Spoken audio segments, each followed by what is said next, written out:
Welcome to another episode of Open Shot Podcast, our NBA preview. Thank y'all for tuning in for this, man. We really appreciate it, man. We're about to move on to this next team. Like I said last episode, we in the top 10. Top 10. So this next team we're going to move into it. I said last episode is my favorite number 9. If you can let me know why 9 is my favorite number, everybody out there listening, I will pay for your lunch the day you tell me this. Wow. Yeah, I will pay for your lunch. The first person that lets me know. So if you tell me after the fact, it don't count for you. I'm gonna be honest and let you know somebody told me before you. But if somebody else tell me first, whoever tell me first, I got your lunch on me. Just let me know why. Wherever you want to go. If you want to go to Ruth Chris, go there. You know what I'm saying? Do that. Steakhouse, do that. Let me know. Take a guess at this. So for our listeners, I'm gonna help you guys out a little bit. Nah. We're not doing that. The answer. We're not doing that. I don't know the answer though. I know you don't, but so we're not guessing. So we're gonna move into the. We're gonna get back on the NBA preview. So this next team is gonna be a team. If, like I said, if you were listening last episode and I said that hint, I said it was a team we just talked about, and that team was the Miami Heat. Me and Face was about to have a discussion about Miami losing to Atlanta in the playoffs, which I feel like they would. But I'm not gonna talk no more. Face is on you. Let us know about the Miami Heat, man. Well, first, do you know any Miami Heat fans? I do. One of my line brothers, Corey Cleveland, he's a big Miami Heat fan, diehard D-Wade fan. So shout out to him. I know more, but I know he's one of the bigger ones that I know. So I know one. It's actually Latrell's brother. He has multiple brothers, but one of his brothers is a Miami Heat fan. How many brothers does he have? 3, 4. Okay, 4. I never knew that. Yeah. So he has a few brothers. So one of his brothers is a Miami Heat fan. So let's dive into this. Made a pretty big like splash this offseason, signing Kyle Lowry to a 3-year, $90 million contract. That's the highlight of their offseason. How do you feel about that? I'm indifferent. I'm just not sure how much Kyle got left in the tank, honestly. I feel like he brought a lot to the table in Toronto. He's arguably one of the best he is one of the best Toronto players all time, but he's arguably could talked about as the best Toronto player all time if we talking about. Yeah, he is the best Toronto player all time. You think he is? Yes, he won a championship. That's crazy. You said that. I don't know. It's debatable. So Vince and Chris are up there for sure though. That's 2 and 3 for sure. But yeah, he's DeRozan too. Yeah, he's up there. DeMar too. They didn't win though. Kyle won. I agree with that. So overall, I think it's a nice pickup. He's an older player, but it is an older team. They got some young guns over there. But hopefully he can stay healthy all season, and we just see what happens. So in addition to Kyle Lowry, he also signed Markieff Morris and PJ Tucker. Man, that's a tough loss for Milwaukee, but we'll get into that in another episode. A great addition to Miami than kind of what they're doing out there. Maybe not. It depends what his role is. I think you're right. Yeah, so how much he got left in the tank? They had an interesting offseason in terms of re-signs as well too. Re-signed Dwayne Dedmon to 1 year, $2.39 million.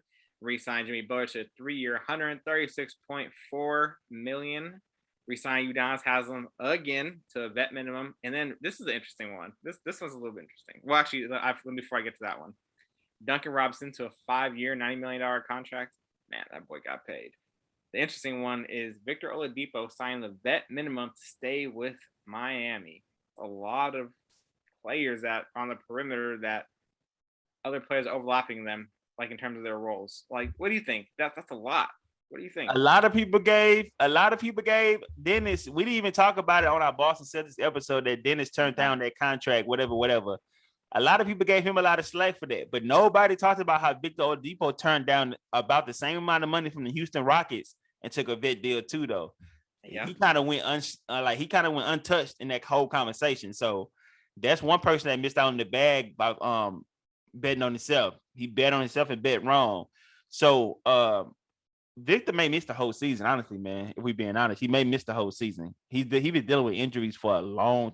Ever since he had that nasty knee injury, he never really been able to shake back from that, man. Yeah, and it sucks because he was showing he was really tapping into his potential. he was like when he was in Indiana, he was really tapping into his potential. And it was like Yeah. I thought he was about to be like a star in Indiana, but he went down and he never really been able to shake back from that. But the other pieces they got, I like them overall. Um, the team is old. I keep saying that. They talk about the Lakers being old, but this team is not old like the Lakers, but they pretty old for their key players to be so old, like PJ, like Jimmy, like Kyle. You know what I'm saying? They got some older guys. Like Victor's not old, but he's dealing with injury. So it's gonna be interesting. But You didn't say what nothing you about think? Udonis Haslam. That's interesting. Because he's not he's a non-mother factor. Hey, that's a locker room guy. That's vet leadership. Hey, all I want to tell Haslam, keep getting them checks, player. Keep getting if they go keep giving them to you, keep getting them checks. Don't Hey, don't stop until you get all the checks you can get, dog. I don't blame you. they did lose some rotational players that were on their team last year. One being Trevor Ariza, the big one being Goran Dragic, Andre Iguodala, Kendrick Nunn, Bielitsa. I can't say his name properly, so let's not hold. I didn't say that wrong. And Precious Achua. All Hey, rotation Press players. is looking nice. Yeah, it's a good pickup In the for Toronto. preseason, he's been playing pretty good for the Raptors. Yeah, it's a But good all pick. those other pieces, like I said, was like a lot of older players, like Trevor, like Iggy. Like it was just a lot of old guys. Like I don't expect Trevor to give the Lakers miss this year. I don't expect Well, Iggy while to we're do on topic, just it got reported Trevor Ariza is gonna be missing 8 weeks for the Lakers already. So old. He's old, man. Iggy, I don't expect Iggy to give Golden State much. He's old. And I'm pro old. I'm old. So I'm pro old. So I know I made it look young. I got the baby face cool, but deep down in my soul, I'm 60 years old. I don't know why he's saying that. I'm 60 years old. I'm Boy with, lost his mind. but nah, though, man, he's just old. But I that's why I think that's exactly the reason why I think Atlanta could get them. They're a young team that's gonna run them out the gym. But their defenses. Think about the potential line of Kyle Lowry, Jimmy Butler, Duncan Robinson, who's not a defensive player but floor spacer, PJ Tucker, and Bam Adebayo. That's a really good defensive team right there. And then off the bench, you still have Tyler Hero. If Victor Oladipo's healthy, Victor Oladipo's off that bench. You still Big have Big did not go play. PJ already hurt, so I don't think he could last the whole season. I don't think PJ he gonna have to show me, but I don't think he got that burning desire to be a good NBA player like he did last season. He wanted to get that ring last season. Now that he got that ring, he went to Miami, got a payday. Now he living in Miami. Come on, man. Come on, he about to check out soon. He about to check out soon. what? He in Miami. Come on, dog. Well, you know what? I'm gonna you're more a PJ fan than me. I did actually fun story real quick. When he was actually playing for the Phoenix Suns, I was in Phoenix. We have a place called the Scottsdale Quarter, and one of my good friends and I were eating lunch, and we left, and we were walking on the side of the Scottsdale Quarter, and PJ Tucker was also there. He just got done eating his lunch, and we crossed paths, and my friend just said, "Yo, what up, PJ?" He said, "What up?" And that was the end of it. It was just, but when you see that person, when you're like right side by him, he's a big ass dude. Oh, my bad, excuse my language, but yeah, It's cool. He's super big, swole. big dude. It's a strong dude. Yeah, it's cool. That's crazy. But yeah, dang, I can give story time on Showtime in a minute. I ain't really had no stories, but it's all good. I took You just over help for me that. out. Appreciate it. I took over for that episode. I So think this team has potential. I think Kyle Lowry, losing Dragic is big though. Like I'm glad I know you brought it up, but that's big, like you said. that is, but Kyle Lowry is an upgrade over that, and they're both old. Kyle Lowry is just a better player. He's a champion. He just everything you want. So I think that's a good pickup. I mean, he got paid for his age, 35 years old, to get 3 year, $90 million contract. He got paid. Mark Hughes could be a good player off their bench. This is something. This is what he needed. He really wasn't playing too much for the Lakers. It was something he could really use. So they didn't answer the big question, which I'm kind of disappointed in. Is with like they need some size. Like Bam is not a 7-footer. He's 6'9". Dwayne Dedman's around the same height, not that big. Like they need like someone with some size to come off that bench. So Hopefully they can find some. How you feel about Tyler? are you saying that because I'm a Tyler fan? So for everyone that listen out there, I am a Tyler Hero fan. He didn't have a good season last year, but he's said time and time again that he's going to prove everybody wrong this season. He keeps saying that. We scared. We so scared. 26 points in his first preseason game. Just throwing it out there. 26 in 26 minutes. So let's see. I'm gonna prove it. He keeps saying that. Prove yourself right. First of all, how about that? Stop trying to prove people wrong and prove yourself right. Let's start that, Tyler. He could have been way better last season. I'm not. Matter of fact, let's stop right now. I'm gonna sit down and I want to talk directly to Tyler. Tyler, I want to come to you, and it's not gonna take more than 30 seconds to a minute. I just want to come directly to you and let you know a couple things. First of all, you ultra talented. I feel like you got overhyped in the NBA bubble your rookie season, and people wanted more out of you than what you can give. That's cool. Now, last season kind of brought you down a couple notches to show you that you're not like that. You're not like that. But it's all good. So now you coming in this season saying people are doubting you, but it's actually not people doubting you. People overhyped you your rookie season, and they expected more out of you than what you can give. People were saying that you was as good as Devin Booker. I might have been one of those people that said something like that.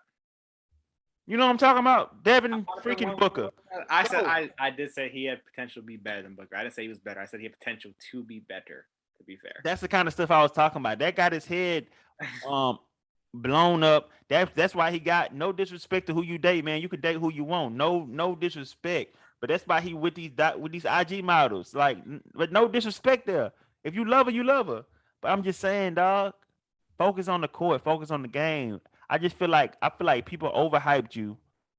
You went into the season feeling good. So when you start scrubbing out, people were still trying to hold you to the standard that they thought you should have been at. But if they just would have let you progress as a regular player, you wouldn't have all this pressure on you to feel like I gotta prove people wrong. You just would have been playing ball. But now that people overhyped you and you came into the last season, people were just like, oh no, he's not that good. He sucked. So now you feel like, oh, I gotta prove him right. I gotta prove them wrong. Yada yada yada. Man, stop trying to prove people wrong and prove yourself right. How about that? Start there. Prove yourself right. I am really hoping for him to have a good season. Maybe he'll be one of my fantasy players again. Who knows? I'm not drafting him. I mean, I could pick him up in the free agency, possibly. We'll see. We'll see. I'm in about 5 different fantasy leagues. He won't touch none of my teams. I have made a commitment to only playing one fantasy league this season. That is mine. That pretty much wraps our Miami Heat team preview up. Not really too much. I have to leave Matt with a hot take question. So, with their additions, they got swept by the Milwaukee Bucks last season. Year before that, they knocked the Milwaukee Bucks out of the playoffs. So their series is 1-1. We're playing a fantasy question. If they match up again, don't say it. Who wins the matchup? Bucks beat them in 2. Oh my! So all their additions haven't made you anything. Nah. Okay, you heard it there. Matt is not a believer in the Miami Heat for some reason. It must be their age. Gotta be their age. I ain't got nothing against old guys, but I'm an old guy. But I just know it's a young man's sport. That's all I do. That's all I do know. So, but the old guys, the older veteran guys, certain older veteran guys, they got them the guys that win championships. Look at the last couple of years. You got LeBron. I know Greek's not old, but he's entering his prime. You got who's contending for championships. You got KD. You got players like that. But these are more older guys that are still in their prime that are not constantly dealing with injuries. These are more guys that are still, they got the wisdom, they still got the game, and that's available to play. And I just feel like Miami Heat is slackening in some of those departments. But I want them to prove me wrong because I'm a big fan of Jimmy Butler. I feel like if I was an NBA player, Jimmy Butler, huh? Everybody loves Jimmy Butler. Yeah. I'm a big fan of Jimmy. I like Kyle though. I ain't got nothing against. I don't have anything against anybody on any team. I'm just giving my opinion. So it's no hate. He's not a Colin Sexton fan. He'd be hating on Colin, just so you guys know. Colin not that good. See? But I digress. So man, that's gonna be it for our number 9 team, man. Thank y'all for tuning in. That's the Miami Heat. So our Miami Heat fans out there, coach, shout out to you, dog. We're gonna move on to our next team. And that next team, we did 3 back-to-back Eastern Conference team. This next team is going to be a Western Conference team, and I will let you know now. They have it's an easy hint. the MVP on 18. Peace. That was an easy one.